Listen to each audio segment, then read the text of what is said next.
Teman-teman sekalian, apa saja yang bisa menyebabkan seseorang kehilangan hak warisnya? Yang mencegah seseorang ahli waris dari mendapatkan harta warisan adalah pertama, membunuh orang yang mewariskan harta. Disebutkan dalam kitab As-Sunanul Kubra Lin-Nasa'i nomor hadis 6333, laisa lil qatili minal mirasi syai'un. Seorang pembunuh tidak mendapatkan bagian sedikit pun dari warisan. Kemudian, bagaimana jika pembunuhan tersebut terjadi tanpa disengaja? Maka dalam hal ini ada khilaf di antara para ulama. Disebutkan dalam kitab Al-Mawsu'atul Fiqhiyah Al-Kuwaitiyah, ذهب الحنفية والشافعية إلى أن القتل الخطأ سبب من أسباب الحرمان من الميراث. لقول النبي صلى الله عليه وسلم: القاتل لا يرث. ولأن القتل يقطع الموالاة وهي سبب الإرث. Ulama Hanafiyah dan Syafi'iyah berpendapat bahwa pembunuhan yang tidak disengaja tetap menjadi penghalang untuk mendapatkan warisan. Berdasarkan sabda Nabi Shallallahu Alaihi Wasallam, pembunuh tidak mendapatkan warisan. Serta karena tindakan pembunuhan itu memutus ikatan wala, yang merupakan salah satu sebab pewarisan. Wa dhahaba al-Malikiyatu ila anna man qatala muwarrithahu khata'an fa innahu yarithu minal mali wala yarithu minad diyati.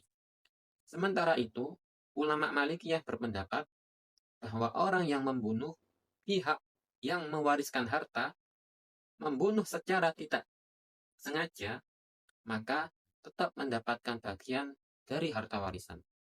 Namun, tidak berhak atas diyat, uang ganti rugi atas kematian. Wa dhahabal hanabilatu ila anna al-qatla al-madmuna bi qisasin aw diyatin aw kafaratin la irtha fihi. Mazhab Hanbali berpendapat bahwa pembunuhan yang mewajibkan kisos, diyat atau kafarat itu menyebabkan pelaku tidak mewarisi harta dari korban. Fa in kana ghayra madmunin kaman qasada muwallihi mimma lahu fi'luhu min saqi dawa'in aw batni jirahatin famata fayarithuhu li'annahu tarattaba an fi'li ma'zunin fihi. Namun jika pembunuhan itu tidak mewajibkan kisos, diyat atau kafarat, seperti dalam kasus seseorang yang memberikan obat atau melakukan pembedahan yang memang menjadi kewenangannya kepada orang yang berada dalam perwaliannya atau tanggung jawabnya, lalu orang itu meninggal dunia, maka ia tetap berhak mewarisinya.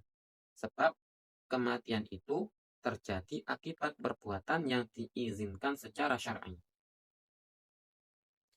Kemudian tambahan keterangan dalam madhab Malikiyah disebutkan dalam kitab Hasyiatus Sawi ala Syarhi Shaghir, wa ulhiqa bil khata'i ma law kana al muwarithu yuridu qatla al warith wa la yandafi'u illa bil qatl. Dihukumi sebagai pembunuhan karena kesalahan atau tanpa disengaja, yaitu dalam kasus ketika pewaris hendak membunuh ahli waris. Dan satu-satunya cara untuk menyelamatkan diri adalah dengan membunuh pewaris tersebut. Kesimpulannya, menurut mazhab Hanafi, Syafi'i, dan Hanbali, pembunuhan tanpa disengaja menghalangi pelaku dari mendapatkan warisan. Sedangkan menurut mazhab Maliki, pembunuhan tanpa disengaja tidak menghalangi pelaku dari mendapatkan warisan. Tapi di sini ada sedikit catatan.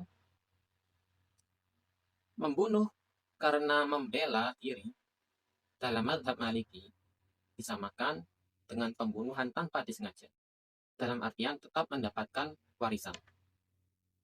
Kemudian dalam mazhab Hanbali, jika pembunuhan terjadi dalam konteks yang diizinkan secara syar'i, seperti tindakan medis yang wajar, maka pelaku tetap berhak atas warisan.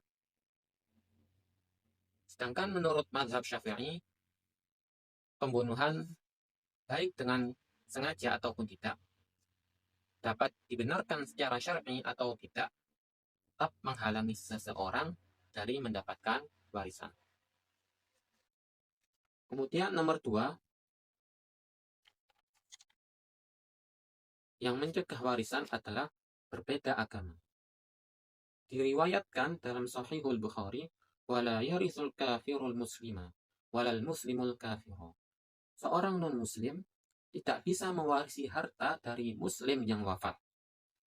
Begitu juga sebaliknya, seorang muslim tidak bisa mewarisi harta dari non-muslim yang wafat.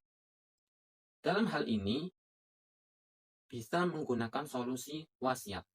Jika memang semisal orang tua yang muslim ingin anaknya yang non-muslim mendapatkan harta peninggalannya, dengan syarat tidak lebih dari 1/3 harta warisan. Nomor 3, yang mencegah seorang dari mendapatkan warisan adalah menjadi budak.